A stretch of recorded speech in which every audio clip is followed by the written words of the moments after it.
Welcome again to Wickerson Studios. My name is Michael Wickerson, and I'm basically showing some of the outcomes that you can get with using C+ and Grasshopper for RHINO3D. And although I do think they're pretty much, iterative and they're slow paced, and I'm getting a push more to go towards ML.net and learn more about letting the computer decide on these things, I did choose to do these, and I'm just going to show them in the Grasshopper script and how to generate them. Now, they're not two-dimensional, they're three-dimensional objects, so I'll just put them on turntable, and I have them in right view, but you can see that these guys are just pulled from the same little list item iteration of what they can be, and they're basically based on they're based on the quad sphere is where I began the data. So let's just turn that off and jump into the other views, and I'll just go back over to, well, I took it off, viewport layout, we'll go back to here, and yeah, we'll just zoom extends all, and you can see what we have here. Just on a dark background, and they're pretty complex little things. Let me grab them and put them into shaded and shaded so you can see what's happening. They're not Boolean union. They're still just behaving like a lot of little cubes that are working. This one's pretty detailed. You can see the details going into that rotation. And what it is they're bakes of this form. So as we look at that one, you could see that I can go in and I can use my list item in my Grasshopper and make it change into each one of those, just 0 through 5, because I thought that would be iterative and a nice little system. So you can generate whatever one you want. The script is very simple, at least in my opinion, and we'll run through it and I'll show you how short it is. And what I'm doing is, let's shrink this one down. Never mind all that junk. Let's bring this one down into here. My desktop's always a nightmare. Shows you how organized I am. We don't want to be looking at that. We want to be looking at Grasshopper. So what I do to get this started is I basically have a template, and I've been building it from C scripts for a little while now. And the reason I've been building it, this is the template. And we'll just jog over to here for a second. I keep adding to it. I keep adding nodes. I keep being playful with it. What I recently added was these nodes that I brought in from Warsaw University Technology, which I believe is right here. And I brought in what are called the data tree informations. And I didn't use them all, but I brought them all in to start. And I said, okay, are we going to use any of these? Turns out I didn't. I thought they'd be good to beef up a script and then deal with points. Well, I didn't do any of that. So I cut and paste this whole kind of template of iterative C nodes through point C nodes, vectors, curves, services, and it's growing. But in the end, I'm actually making pretty small, little tiny scripts. This is the 15th one, and I'll show you exactly what it is. And I'm only using in this one, 2, 3 nodes, and they're 4 nodes, and they're extremely simple. So we'll shrink this down and show you exactly what's happening. Go into here. Maybe I'll take the geometry, zoom in here. Let's get all these other bakes out of here. Oops, I'm in a command. Let's grab all these and just throw them over. Let's just get rid of them. I don't even need them. So let's just see that form as it happens and as it's generated. And if you don't mind my color, that's what I'm going to stick with. Whatever I select should turn blue. But what I have right now is everything's off. So let me just go in here and take all that to preview on. And now you can see what I select as I select it. So I have a quad sphere, and there it is. So let's take a look at what began. Just a nice little quad sphere floating in space, changing its radius, and that's going to change the script. So let's just make it kind of small. I debrep it, and I decide to use that list item. Now I could also change that to whatever side I want, and it doesn't really matter. So if I leave it at 5, I'm basically doing a division, which will go right to the corners if I keep that at account 4. Now I could change that form quite a bit by changing that point, but I like that hard-coded in as 4. What I'm trying to do is keep things pretty simple. So there you go. You got a list of 4 points. I'm basically using an operator, add 2 points together, and I'm adding this script of C, which is our first one used. And you can see it's basically origin equals point3d at org. So you could just basically go into here to this node and pull that out, and you'd have exactly the same system running. But I thought it was nice to put it into a C script. Adding 2 points together is pretty simple. That's all you got to do. Point equals 0.1 plus 0.2. And that's kind of a nice little system. And that'll add it up, and it'll throw it into these boxes. Now, what's interesting is these boxes have 4 boxes, and they're all paired against each other. But I've got this power of this wonderful operator vector node. So I took the tangents, and I ran it into here. And even though it comes out with this one running, which is hard coded in at 4, 1.5, and 0. I actually go in and just change the script and put in an input for myself. And then I start playing with all this wonderful detail that I have. And I loved this little vector point of what comes out. So I thought that would be a cool one. Let's see, as we change this, what happens to those points. They move all over because of different points on the quad sphere. So that would change the shape quite a bit as well. I'm going to use with the cross product. That's the one that I actually want to see. And of course, I can go to other vectors in here as well. I put a box on each of those points. I did a simple rotation, and I used the C node that actually handles all three functions of scaling, rotating, and direction.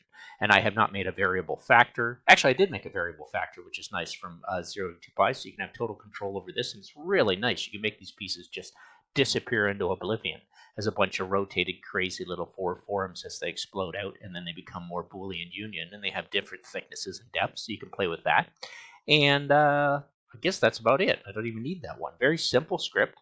It runs several times. It runs pretty fast, 1.68, and it produces 484 geometries, which is pretty interesting. So now that I go back into here, and I thought that count was interesting, let's go back into here and just put down an integer count from 2 to 10. Plug that in. Let's leave that at 4 so we can get back to where we were. And we'll put it on visual here, and let's zoom in so we can have a little bit of a slow play. And let's see what happens to that form. So we change it. What a wonderful divided curve to blow that piece into oblivion. I love it. 2, 1's probably going to have much. 0, whoa, I could crash it at 0. I have to think whenever I do zeros. Very bad idea, especially with my nodes, because you start dividing by 0 and then things terrible happen. So the 4 is nice. 5's not a heavenly number, but let's go up to 7 and see what that one looks like. And there you go. You get this real jazz that's happening as this awkward form. And you'll say, well, what is that? I still have the other variables to play with, the rotations if I want to shrink that or make that one bigger or smaller by the domain that's being used. I don't want it even to 2. I want a partial rotation. And there, I like that donut form. So I'm just going to go in there and make sure I still get that little hollow space in between. What a wonderful way to build a compound. And just think of this as a strange little compound. Even though it's not in the right direction. Let's take it to a bake. Let's go to on. There it is. Let's grab the object and do a rotation with a shift down just to make it go to exactly 90 degrees. And let's take off this and let's take it over just for fun to analyze surface environmental map. And that should do the trick, I think, as we leave. I'm not in render, and then let's go into a render, and we should cut off the ground. It should be sitting flat, I believe. Maybe not. It's slowed down a bit because we have a lot of cubes and we have the environmental map going, but I thought for sure that that would be a block building that might get cut off in half. What I may have to do here is just sink that below the bottom and see if that, no, that doesn't disappear through the bottom. It's only the ghosted form, I think, that does that. I'm trying to remember where I'm going with this. It's probably take a little bit of time to do any of the artistic modes. Yeah, they're just slowing down a little bit. Yeah, when you're dealing in C# and you're running things through and you think it's moving fairly fast, RHINO still has to catch up with a lot of the practices. So I like to kind of I like the forms here. The original, just rotating and playing off of a box structure of a house. It's a nice little geometry. Slow moving to jump around in here with the EMAP. But let's just do a little center. There it is. And we'll zoom in a little bit and leave that as a structure that I didn't think I'd go into this demo showing. And we'll see how slow it moves in a turntable. And it probably is pretty slow, I imagine. There you go. So it's creeping. It's trying to do its little jostle on its small way, but it's trying to show itself up in a very small way, slow way. So what you probably want to do is take that off. Take off your EMAP. And that'll just take a second to run. See if it goes a little faster in your turntable with that. There we go. So you get this very strange stepped building structure, which looks like something I wouldn't mind living in. And I could live with that. Let's turn that off, shrink this down, go into all views, jostle over here. That's gone over the, I like that little one there. Let's bring this one in and have a top view on it. Maybe we'll go into a technical to see what that looks like. Can't see anything in the technical, so there's no point even going into that. A pen and ink, a Arctic, kind of nice. And we'll choose the, what could be simple? I guess actually a wireframe wouldn't be bad. Just have a peek at what's really going on there. And you'll have to change your background to see that, so I won't even bother. Take it to render. And then I'll probably go back into my Grasshopper, click that on, so I can actually see something. Oh, that's the original on top of that one that's ghosted. Anyway, I'm just playing with the opticals, playing with the power of this. In the end, it really is just an incredible tool. If you think about it, simple script, bring it into C, and then let's jostle this one back, and we'll get back to the politics of the day, because I know America's really having fun at the Capitol building right now, which is just insane. But this is just something I'm doing to keep busy, keep active, keep playful, running the power into these C scripts, and I'll just leave that on there for anybody who wants to kind of play around with it and see what's going on. I like it. I probably would never have scripted that building, but I really do like it as this awkward little form, multiple form, and I could do my list count, which would stop this big jumbled mess from happening here. But I don't mind it kind of packing in there. If you're ever wondering about what's going on here too much, you can go in, and I'm just going to go into properties. And I am liking that background a little bit, but let's go into colors and let's turn that back onto something decent that we can actually see something. There we go. And then you can start to see the complexities. Oh, all right. I'm not having the best day of my life here. Try it one more time because my screen's cut off. I forgot to hit OK. Let's go into here one more time. It's just the nature of it all. And we'll choose this one. We'll lighten it up. We'll hit OK, but let's go down here. Let's see if we can't get to the OK at the bottom, which is starting to cause a little trouble. Shrink that one down. Oh, it's probably because it's just giving me such trouble on both screens. There we go. Let's hit OK there. And then you can see the complexities of your boxes and your lines. So this one's not too bad, but this one's really congested. It's done too much, and I have too many forms that are looping through, but I like the way they stepped up on that one side. So, you are going to make a mess working with C-Script. You're going to have some fun with data trees. At any time, if you want to see why things are so complex, just pull out your param viewer if that's something you've become accustomed to using. Take a look at your faces, and what you've got is you've got 6 items here. As you process through, let's see what we're actually processing here. 7. And let's look at the tangents, what we have going on. Still the same number. Let's see how much is coming out of the list of the data trees. 7. Nothing's jumped up too much. When does it really explode? It probably explodes into the final form. 121 branches. So you saw what was happening with 7 items each. So really we were watching that, and that's really the explosion as we go into that rotation factor and the domain of how many steps we do. So probably you want to go into here, downsize the step on this one, and you'll see the difference in the value. Jump into here, and because it's a range, you just want to take it x minus 1.